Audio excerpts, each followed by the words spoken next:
सियावर रामचंद्र की जय. पर्णकुटीमध्ये एकट्या असलेल्या सीतेवर झडप टाकून रावणाने सीतेला आपल्या ताब्यात घेतलाय आणि आपल्या रथामध्ये घेऊन गेलाय. रथही महाभयंकर अशा स्वरूपाचा आहे आणि या रथात सीतेला टाकलाय, तेव्हा सीतेचा रावणाला विरोध चालूच आहे. ऐकलेलं नाहीये रावणाने. स्वतःच्या सीतेला नाही उचललं रावणाने, त्याच्या मृत्यूला उचललाय आणि तो त्याचा मृत्यूच लंकेकडे घेऊन चाललाय. पण कळेल तर शपथ ना, कळत नसतं. विलाप करणाऱ्या, रावणाला विरोध करणाऱ्या सीतेला तो बळजबरीने आपल्या रथामध्ये घेऊन जातोय. आता सगळ्यांचा दावा असा असतो की सीतेत एवढी क्षमता होती, प्रत्यक्ष लक्ष्मीचा अवतार होती, तर मग सीता स्वतःला वाचवू का शकली नाही. एक दर्भाची काडी ठेवून मालिकेत दाखवतात त्याप्रमाणे याला ओलांडून येशील तर हेच शस्त्र बनून तुझा घात करील, असं रावणाला सीता सांगते आहे आणि आपल्या देहालाही स्पर्श करू देत नाही अथवा रावणाचा प्रस्ताव स्वीकारत नाही. अशी प्रचंड क्षमता असलेली सीता सहजच रावणाच्या सोबत त्याच्या रथात बसून का जाते. रावण एवढा बलदंड असतो का की सीतेला तो उचलून नेऊ शकतो. जगन्नियंत्या जगतपालक रामचंद्राची पत्नी एवढी दुर्बल असते का की तिला रावण सहज उचलून घेऊ जाऊ शकतो. असे असंख्य प्रश्न आपल्या मनामध्ये येतात. असंख्य प्रश्न येत असतात आणि हजारो वर्षापूर्वी घडलेल्या घटनांची चिकित्सा आपण आज करायला लागतो. मी पुन्हा सांगितलं की या सगळ्या गोष्टी ज्या घडत असतात त्या सगळ्या गोष्टी पूर्वनियोजित असतात. ही सगळी संहिता तयार असते आणि त्या संहितेप्रमाणे घडत असतं. म्हणजे रावणाने सीतेला उचलावं, लंकेत न्यावं आणि लंकेत नेऊन तिथे ठेवावं. रामचंद्रांनी शोधत शोधत लंकेत यावं, रावणाचा वध करावा, लंका संपवावी, रावणासोबत असलेल्या सर्व शक्तिशाली राक्षसांना संपवावं.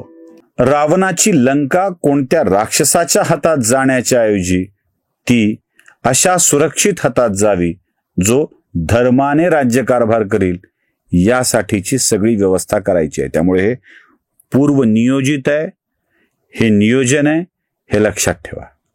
त्यामुळं यावर भाष्य करताना जराशी काळजी घ्यायला हवी. जगन्नियंत्यांनी काही ठरवलं असेल ना, ब्रह्मदेवानी काही ठरवलं असेल ना, आणि त्याप्रमाणे ते घडत आहे. रामचंद्रांना धक्का देण्यासाठी म्हणून रावणाने सीतेला उचललं आणि सगळं जगच जणू म्हणू लागलंय, अरे रावणा हे तू काय केले, सीते सारखे रत्न चोरून नेले, सीते सारखे रत्न तुला पचेना, 14 चौकड्याचे राज्य तुला मिळेना. रावणा तू सीतेला उचलून नेलंयस तरी हे रत्न तुला पचणं शक्य नाही. माणसानं काय आहे, आपल्या ऐपतीप्रमाणे करावं, ऐपतीप्रमाणे करावं. उगाच ऐपतीच्या पलीकडे गेलो आणि काही केलं की गडबड होते. माणसं वागत नाहीत. कधी कधी उगाच वाटतं आपल्याला हे मिळालं पाहिजे, आपल्याला ते मिळालं पाहिजे. असंख्य असतात ना आपल्या गावाकडे भावी आमदार, काही लोक भावी मंत्री, काही लोक भावी खासदार, काही भावी नगरसेवक. त्या लोकांना ना ऐपतीपेक्षा जास्त अपेक्षित असतं, मिळत नाही, सगळं जातं. काही लोक भावी पंतप्रधान सुद्धा असतात, म्हणजे वय संपून जातं पण भावी पंतप्रधान असतात. सगळं संपून जातं, पक्ष जातो, चिन्ह जातो, पुतण्या जातो, सगळे निघून जातात, पण तरी ते भावी पंतप्रधान असतात. तसं रावण या सगळ्या सृष्टीचा भावी प्रमुख होता.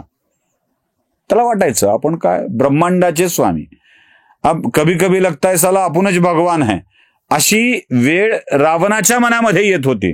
म्हणून तर ग्रहांना कैद कर, देवांना कैद कर, याला कैद कर, त्याला कैद कर. थोडी शक्ती आली की असं होतं बघा, थोडी शक्ती आली की म्हणजे नाही का, काही लोकांना पद मिळालं आणि वाटू लागलं की आपणच खूप मोठे झालो. मग काय, उचला याला, उचला, उचला त्याला, उचला त्याला, घरी नेऊन एकाला मारा, एका छोट्याशा पोरीला उचलून नेऊन तुरुंगात टाका. मग काय, घोटाळ्यातल्या गुन्हेगारांना मुक्तपणे फिरण्याची लोणावळा ते महाबळेश्वर अशी परवानगी द्या. वाटेल ते करतात ना माणसं सत्ता आली की. रावणाच्याकडं थोडीशी सत्ता आली आणि रावण माजला, आणि या माजलेल्या रावणाला धडा शिकवण्यासाठीच प्रभूला यायचं होतं. हे लक्षात ठेवा, हे लक्षात ठेवायचं. रावण प्रत्येक वेळी रूप बदलून येत असतो. वेषांतर ही रावणाची खासियत आहे. वेषांतर ही रावणाची खासियत आहे. माया हा रावणाचं अस्त्र आहे. प्रचंड मायावी होता रावण, त्याचं ते अस्त्र आहे.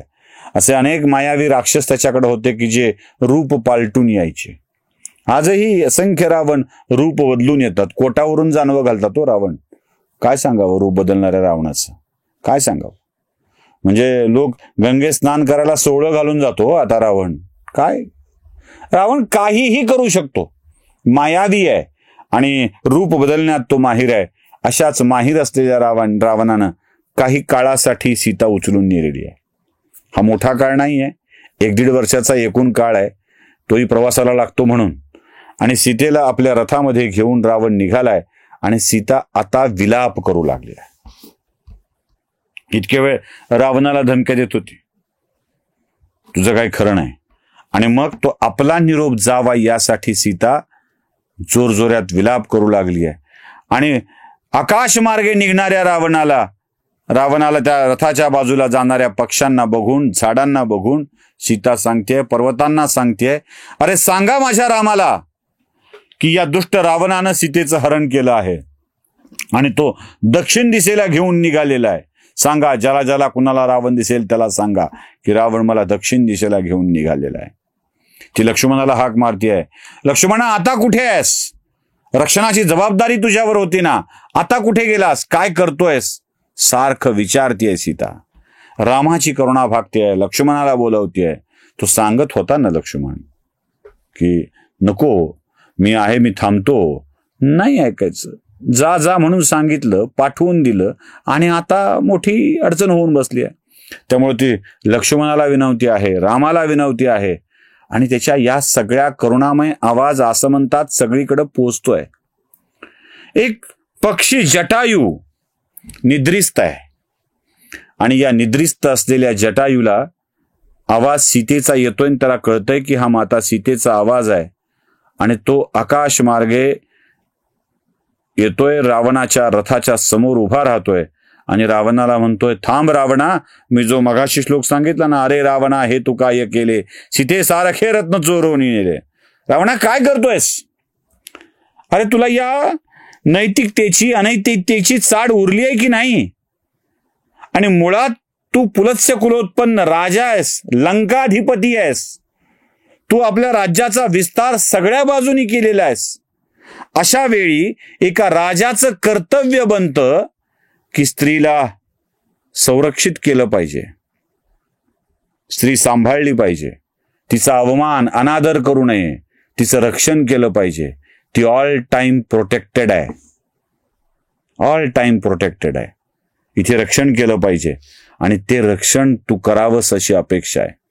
स्त्री सर्व काळ संरक्षित आहे हा शब्द जटायू रावणाच्याकडे वापरतोय आणि आणखी एकदा रामचंद्रांच्या समोर हाच शब्द वापरला गेलेला आहे. लक्षात ठेवा, हाच शब्द वापरला गेलेला आहे.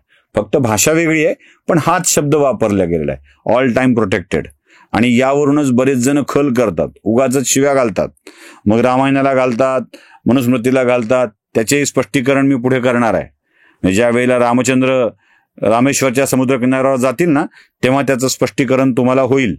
कदाचित माझा विचार आहे तिथे जाऊनच ते करावं.